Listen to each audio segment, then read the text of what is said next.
Hello guys, welcome to Hitech Solution the path to better programming. இன்றைக்கி நம்ம வீடியோவில் வந்து என்ன பார்க்க போகிறோம் அப்படின்னா, ஊப்ஸோட டெஃபினிஷன் தான் வந்து பார்க்க போகிறோம். ஊப்ஸ்னால் என்ன அப்படின்னு கேட்டிங்கன்னா, ஆப்ஜெக்ட் ஓரியன்டட் ப்ரோக்ராமிங் லாங்குவேஜ். எப்படி நம்ம வந்து ஒரு ரியல் லைஃப்பில் எல்லாத்தையும் ஒரு ஆப்ஜெக்டாக கன்சிடர் பண்ணுறோமோ, அதே மாதிரி நம்ம எழுதுகிற கோட்டில் எல்லா டேட்டாவையும் நம்ம வந்து ஒரு ஆப்ஜெக்டாக கன்சிடர் பண்ணணும். இதிலே பார்த்தீங்கன்னா ஒரு 4 டைப்ஸ் இருக்குது. ஃபஸ்ட்டு டைப் வந்து என்கேப்சுலேஷன். என்கேப்சுலேஷன் என்ன அப்படின்னா, இதில் இருக்கக்கூடிய எல்லா ஃபங்க்ஷன்ஸையும் மெத்தட்ஸையும் ஒரே ஃபார்மேட்டில் வந்து ஒரே கிளாஸில் நம்ம யூஸ் பண்ணுவோம். இதுக்கு எக்ஸாம்பிள் வந்து எப்படி வந்து நம்ம கேப்சூல் வந்து அசியூம் பண்ணுறோமோ அதே மாதிரி. அண்ட் தென் செகண்டில் இருக்கிறது வந்து அப்ஸ்ட்ராக்ஷன். அப்ஸ்ட்ராக்ஷன் பொறுத்தளவுக்கு நம்மளுக்கு தேவையில்லாத அன்வான்ட் டீடைல்ஸ் எல்லாத்தையும் வந்து நம்ம வந்து ஹைட் பண்ணிக்கலாம். இதுக்கு எக்ஸாம்பிள் எடுத்துக்கிட்டோம் அப்படின்னா, இப்போ ஒரு காரை டிரைவ் பண்ணணும் அப்படின்னா இன்ஜின் எப்படி ஒர்க் ஆகணும் அப்படின்ட்டு தெரியுதுன்னு அவசியம் இல்லை. ஜஸ்ட் வந்து நம்மளுக்கு டிரைவ் பண்ண தெரிஞ்சிச்சுன்னா போதும். அண்ட் தென் தேர்டில் இருக்கிறது வந்து இன்னெரிட்டன்ஸ். இன்னெரிட்டன்ஸ் எடுத்துக்கிட்டிங்கன்னா, ஒரு கிளாஸில் இருக்கக்கூடிய டேட்டா வந்து இன்னொரு கிளாஸில் வந்து நம்ம வந்து ஆக்சஸ் பண்ணுவோம்.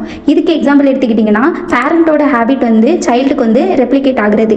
அண்ட் தென் ஃபோர்த்தில் இருக்கிறது வந்து பாலிமார்ஃபிசம். இதுக்கு எக்ஸாம்பிள் வந்து ஒரே ஃபங்க்ஷனை வந்து நம்ம வந்து டிஃப்ரெண்ட் வேஸில் வந்து யூஸ் பண்ணிக்கலாம். இதுக்கு எக்ஸாம்பிள் பார்த்தீங்க அப்படின்னா, ஒரு ஹீரோ வந்து நிறைய ஃபிலிம்ஸில் வந்து நிறைய டிஃப்ரெண்ட் ரோலில் வந்து ஆக்ட் பண்ணியிருப்பாங்க.